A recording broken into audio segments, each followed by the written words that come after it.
Entenda a lei assinada por Lula que regulamenta influenciadores digitais. Assinada em 6 de janeiro, lei lista série de atribuições para o exercício da profissão digital.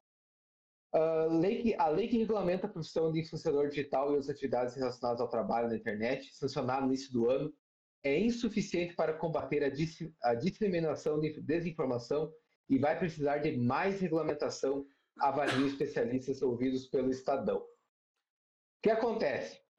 O Lula, no início do ano, ele sancionou a Lei 15.325/2026. E a lei ela reconheceu uma figura que recebeu um nome um pouquinho diferente do esperado, que é o profissional de multimídia, que é um trabalhador polivalente com formação superior ou técnica, apto a atuar em criação, produção, captação, edição, gestão e distribuição de conteúdos digitais em diversas plataformas. Qual que é a crítica ali que a notícia se refere? A lei se mostra, assim, primeiro, muito genérica, porque ela colocou num grupo só, por exemplo, as pessoas que trabalham com a edição, a gestão, todo o processo criativo dessa questão do conteúdo online, que às vezes são figuras que nem interferem no conteúdo em si, apenas auxiliam ali, né, naquele processo. Até é um assunto que você pode falar melhor do que eu. E também a lei se mostrou assim muito tímida.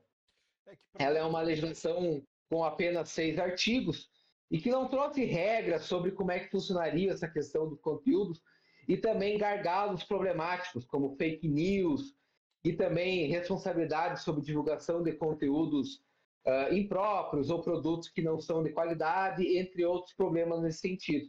Então é mais ou menos essa crítica aí que surgiu em relação a essa legislação.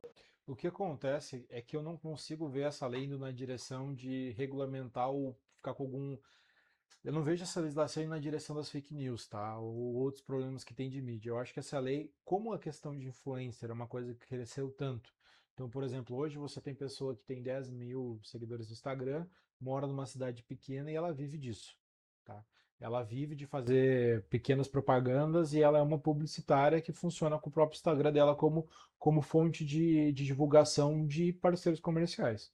Como isso cresceu muito e vai crescer muito, eu não acho que a lei está preocupada em resolver o problema das fake news ou qualquer outro. Ela está preocupada em resolver o problema de trazer essas pessoas para virarem contribuintes do INSS. Tá? Então é conseguir botar a Virgínia para pagar, para ter um MEI.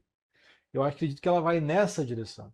Então, assim, que é uma coisa totalmente diferente do que foi a China fez. Então, assim, a China conseguiu compreender que o poder das redes sociais nas mãos erradas tem um poder de conseguir disseminar informações falsas, as informações falsas podem criar crises. Então, a China colocou que para você falar de determinados conteúdos científicos, para você falar de alguns determinados conteúdos relacionados à saúde, relacionado a até o próximo direito, o funcionamento do Estado, algumas coisas que precisam de um conhecimento técnico, você tem que ter uma formação acadêmica. Para supor que não se faça uma desinformação, porque às vezes eu começo a mentir, ou eu começo a, não digo nenhuma mentira, às vezes eu faço um achismo, às vezes eu coloco uma impressão minha emocional, e aí isso vai virando uma bola de neve, quando vê aquilo ali, o pensamento daquela população, e você não consegue mais mudar. Eu vou falar uma coisa muito específica da China, tá? Os chineses não tomam banho frio porque eles dizem que banho frio faz mal à saúde. Isso é uma coisa que foi colocada como assim, um senso comum, aquela coisa que a tua mãe dizia, a tua avó dizia, a tua bisavó dizia, e ninguém tira da cabeça dos chineses. Agora me diz se isso fosse uma outra coisa nova. Por exemplo, eu acredito que usar máscara, na verdade, aumenta a possibilidade de contaminação. E aí a pessoa, por um achismo, vai lá e coloca que, na verdade, a máscara aqui é mais contaminação, porque o meu ar está preso aqui. Então, se um vírusinho entrar ali dentro, ele vai se espalhar mais, ele vai ficar contido ali, eu vou ficar doente. Imagine se esse tipo de desinformação ganha um patamar de ser o senso comum. Então, esse poder está sendo comentado pela China. Tá? Aí existe um certo debate sobre a questão de democracia, sobre quem tem competência para falar o quê. Porque eu acho um argumento muito válido. O cara dizer o seguinte: olha, eu sou contra isso, porque eu acho que todo mundo tem que ter o direito de opinar. Aí o cara pode dizer: não, mas algumas pessoas deveriam ter um selo do ministério, dizendo que elas são pessoas responsáveis por isso. E tem um argumento que não, isso aí vai criar só problemas sociais. Então existe um novo debate aí das democracias e das instituições de direito sobre a possibilidade disso ou não. Só que não é esse debate que o Lula está fazendo com esse projeto de lei. Não, na realidade, o, o que que a lei fez, tá? Olha só. A lei diz assim, ó, dispõe sobre o exercício da profissão de multimídia, tá? Então, o que que a lei fez? Ela deu um nome para essa figura que é o influencer, né? E aglutinou o editor, tá? O roteirista e também algumas classes do publicitário, tudo junto. Aglutinou um grupo de pessoas que não são a mesma coisa. Então, por exemplo, assim, ó, artigo 3º, são atribuições básicas do profissional multimídia. Uma coisa assim, ó, por exemplo, produção e direção de conteúdos de áudio e vídeo. Sim, não, talvez, tá? Gravação, locução, continuidade, edição, sonorização, desenvolvimento, pós-produção, preparação e organização de conteúdos. Também não tenho certeza se eu posso dizer que isso é tudo uma pessoa só. Uhum. Dependendo do grau de profissionalização do influencer, eu tenho certeza que não é, digamos assim. Tem influencers que são realmente indústrias de mídia em que essas pessoas, ele não faz tudo isso. Às vezes ele só é uma figura caricata que faz ou uma estripulia na frente da câmera, ou ele entrega um conteúdo de altíssimo nível intelectual, mas não é ele que faz isso.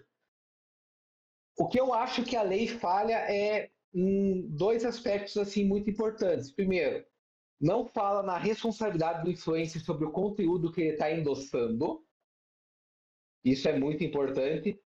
Então, hoje, por exemplo, nós temos assim surtos coletivos do mundo fitness, Uhum. que são às vezes divulgação de receitas, de produtos, de itens que não são, não. E aquele influencer responde se uma pessoa ingere uma determinada substância e ela passa mal, ela adoece, a lei não ajustou esse ponto. Uma questão que as 2 semanas atrás, o caso Master, por exemplo, teve um grupo de influencers que começou a ser remunerado para atacar o Banco Central, Uhum. para dizer que o Banco Central estava agindo errado, etc, etc, para beneficiar o Banco Master. Nesse caso, por exemplo, os influencers respondem ou não? Vai entrar também na questão do caso Felca ali, não do caso Felca, coitado, não foi ele o problema, mas do caso que o Felca denunciou lá, daqueles rapazes lá que lidavam com as meninas lá na casa. Então, aqueles rapazes lá, eles respondem ou não pelo que eles estão fazendo? Tanto que aquele fato ele foi enquadrado na legislação do ECA, Sim. que foi pensado para o uso de imagem de criança. Não é uma questão de influência.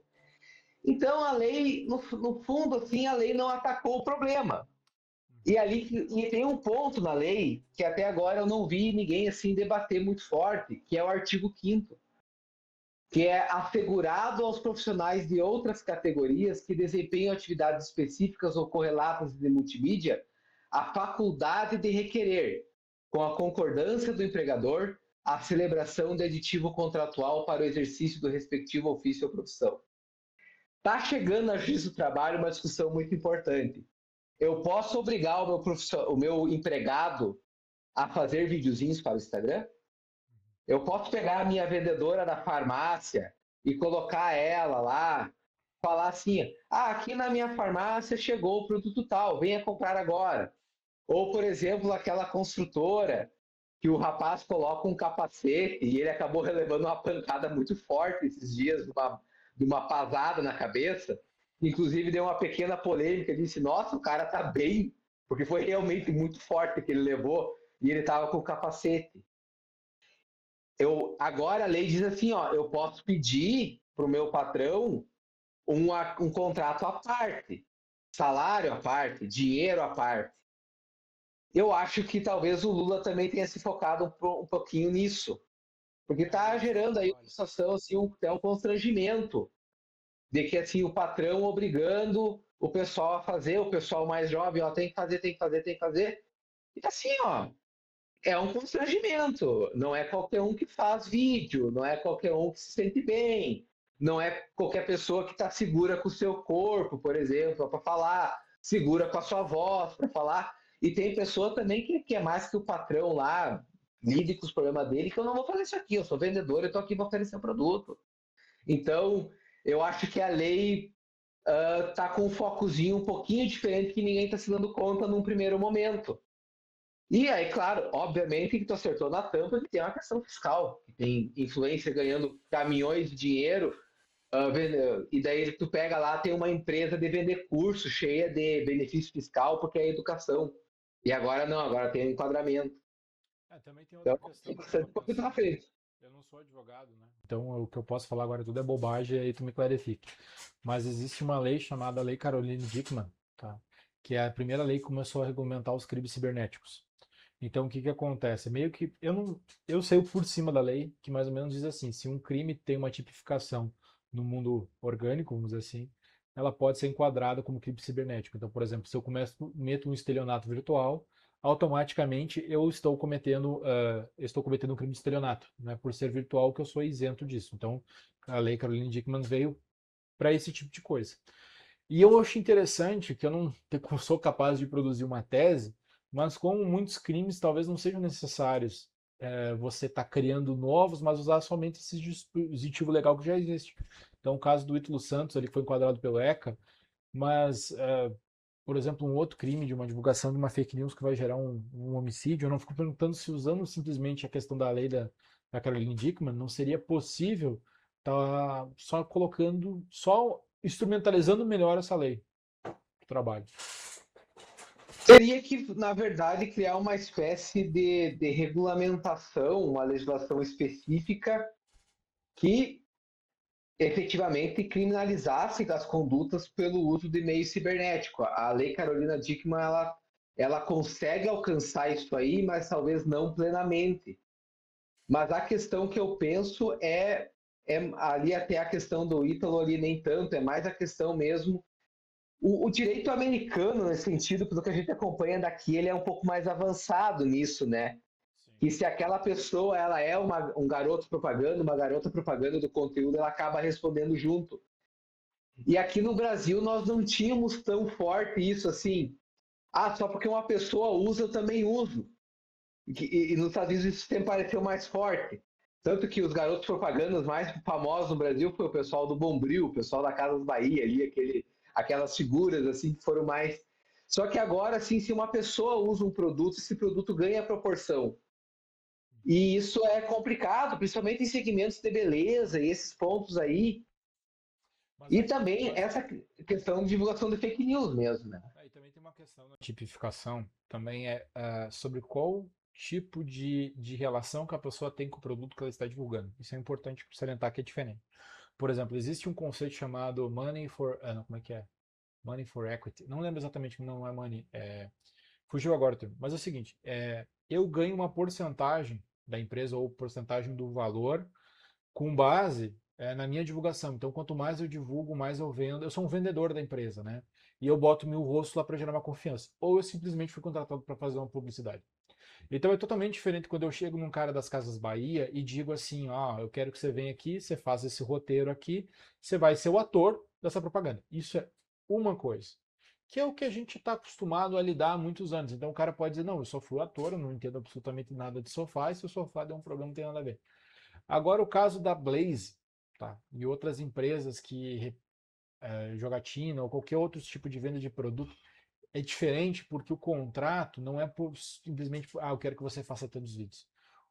Eu ganho lucro com base no quanto eu vendo. Então eu me transformei num parceiro daquele produto, tá?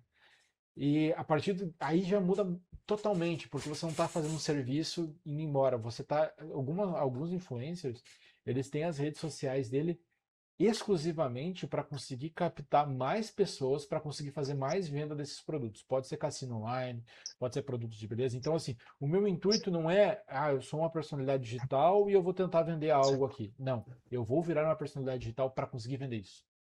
Eu vou ver o que as pessoas que compram esse produto gostam de ver e eu vou replicar ele. Porque isso aqui representa uma renda para mim.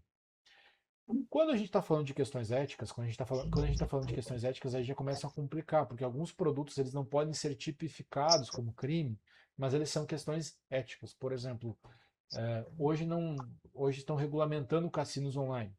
Eu considero isso um crime, tá? Eu acredito que tem famílias sendo destruídas por isso. Então existe um problema ético, mas não existe um problema jurídico. Agora, quando tu pega, por exemplo, influencers que estão sendo usados para lavar dinheiro. Tá, ele tá fazendo uma rifa para lavar dinheiro.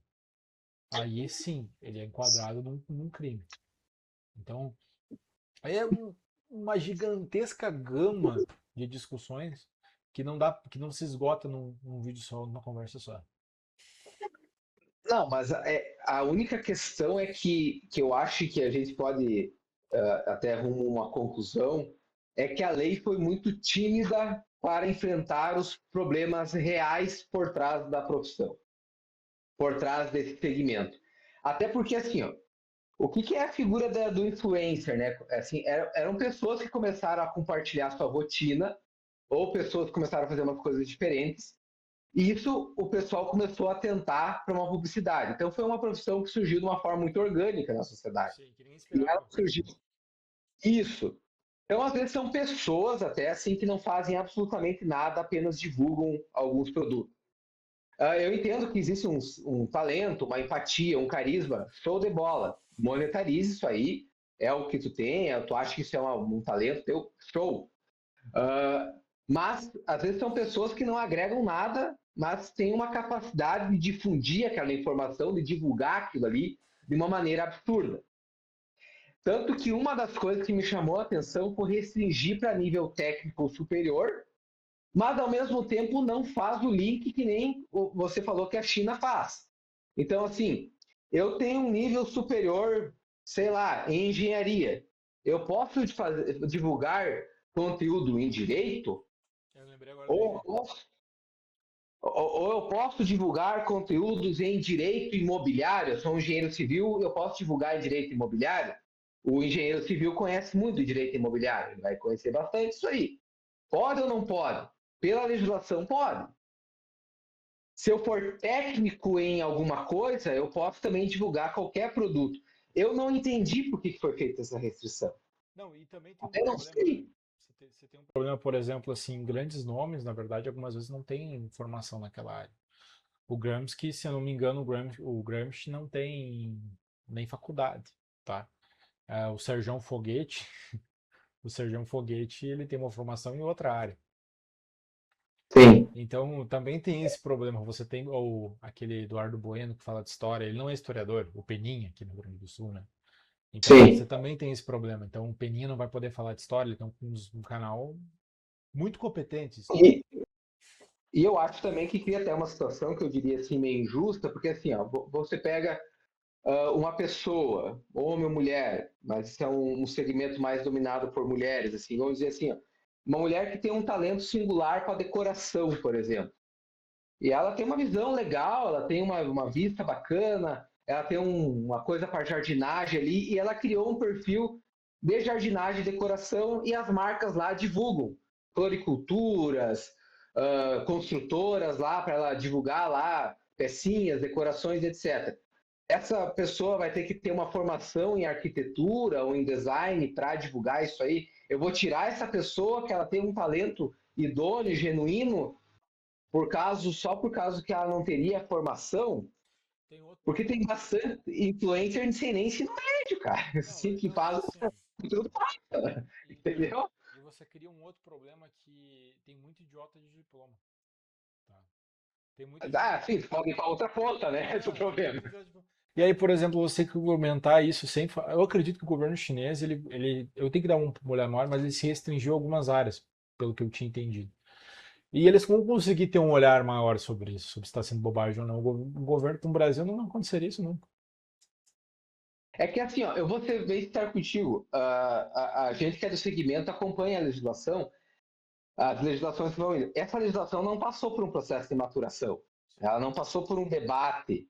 E outra coisa, assim, ó, a lei, por exemplo, ela fala mídias eletrônicas e digitais.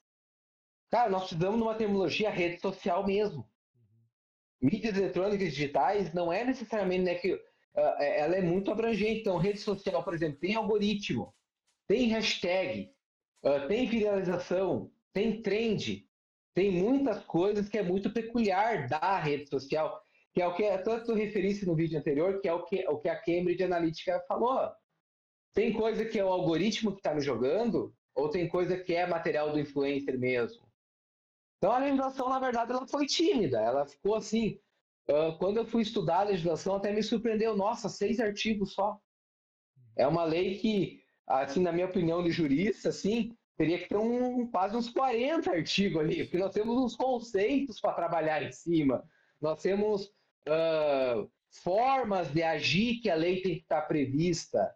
Até nem vou entrar no campo da criminalização, porque a criminalização ela é muito delicada e foge. Às vezes, a gente perde também muito tempo debatendo. Ah, vale a pena isso aqui ser crime? Não vale a pena isso aqui ser crime?